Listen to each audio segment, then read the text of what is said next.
Had been very fortunate to be involved in the dismantlement of 3 families. And one of the reasons that I'm here today is I'm going to speak about a book that I had written, was called Flipping Capo: How the FBI Dismantled the Real Sopranos. That was one of the families that I had helped try to dismantle.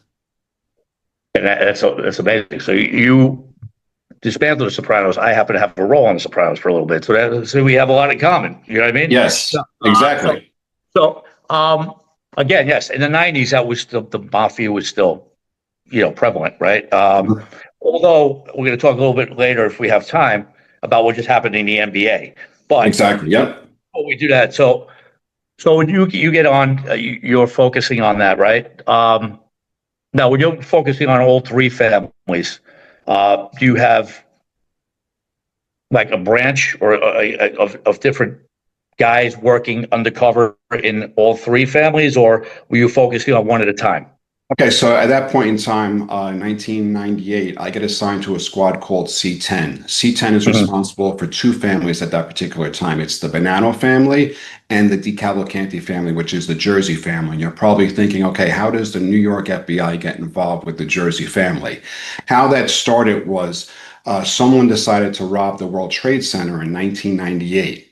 That person, the mastermind behind it, was a gentleman named Ralph Guarino. So the people that actually robbed the World Trade Center got caught rather quickly.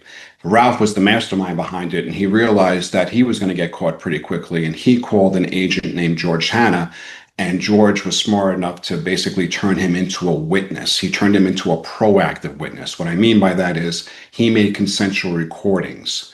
When you have a proactive witness, you just never know where that witness is going to bring you. What I mean by that is what families he's going to ingratiate himself into.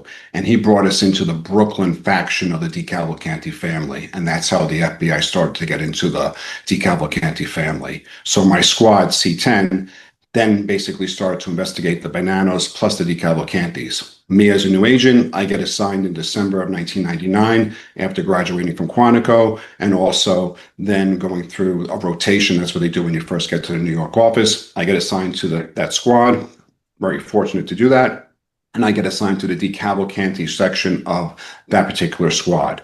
And we investigate that family. We run Ralph proactively for almost 2 years, up until December of 1999. And we have our first big arrest, where we arrest 39 people.